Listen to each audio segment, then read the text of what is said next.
So let's send it home, hey? Let's do it. Another big round of applause for the final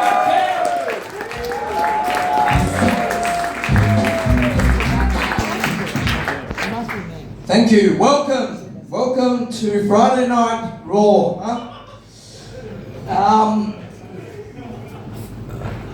I've got to speak to my parents last week. Actually, I had to break some news to them. And you know when you got to break news to your parents, they like to try and guess what you're going to break before you actually say it.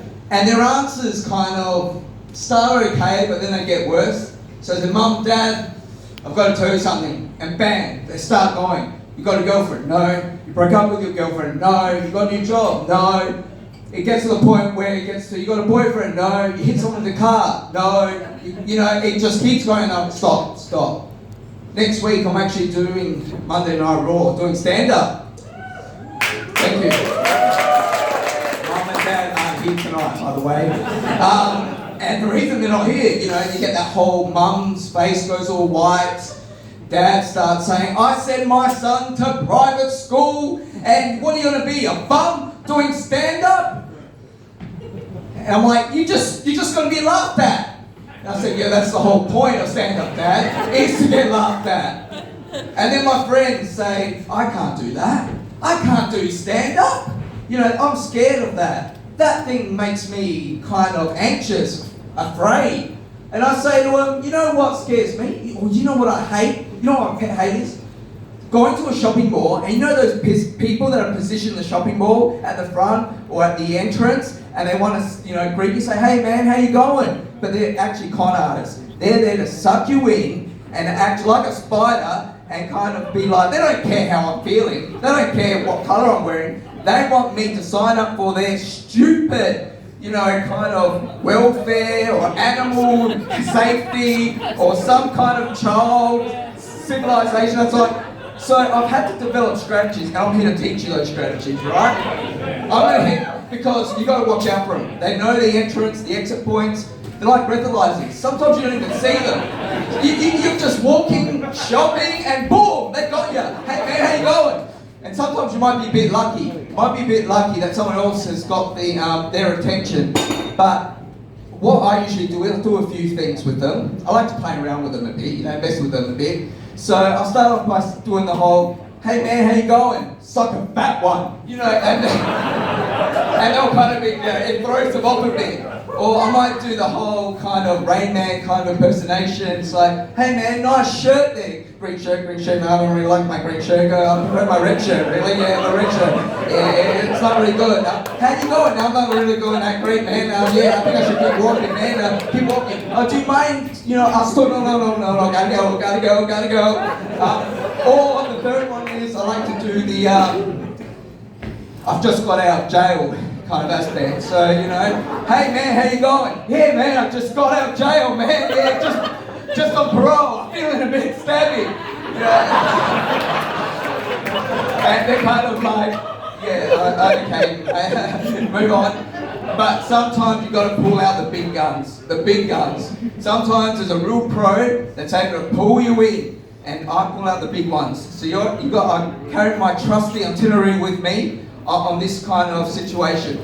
One, he pulled me, I just walked around the corner, boom, he got me. Hey man, how you going? Yeah, not bad. He goes, you know, there's this country, some island, there's children out there being exploited, you know, they're being used to farm coffee beans and all that aspect, and you're just like, yeah, no worries, where are you going with this? And they're like, you know, they don't have nappies, they don't have any form of formula. I said, what about baby oil? How's your baby oil supply going since, you know, the whole P. Diddy thing's been locked up? And they're like, yeah, our baby oil is good. And when I'm at the point where I need a break, I just, you know, throw that hat away, and I just chuck this hat on here. And you know what? It works every time. You know, make coffee great again, you know. That was fantastic. I've got one of these hats for every single situation. Yeah. So if I know that they're going to try and do some cat saving situation where you have to save a cat, you know, make cats great again or something like that. It works every time.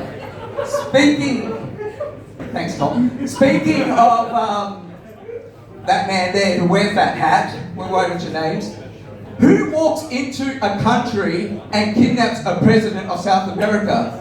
Honestly, we're the ones that are meant to get kidnapped when we go to South America. It's not meant to be kidnapping people from South America. I feel like, you see on the news, don't go to South America, you might get kidnapped. Oh, I just couldn't believe it. Anyway, he kidnaps the president, brings him into a prison in New York. And you know who else is in that prison? Same prison? P. Diddy. P. Diddy is in that same prison as President of Venezuela, Maduro, whatever his name is. No one cares. He is the president, but no one cares who he is. And he's there with P. Diddy, and I can just imagine them having conversations, sharing the same cell. This is factual. They're actually in the same prison. And it's just like, this is P. Diddy asking Maduro, what are you in here for? What are they picking you for? Those Americans, I'm not with my Spanish accent, but just go with it, alright? Those Americans, they were after my oil. And I just imagine P. Diddy would be like, man, that's what they picked me to, for my oil! Anyway, that's my act. Thanks for coming. We've got some great followers. I really appreciate it. I'll bring you back to our host and enjoy your night. Thank you.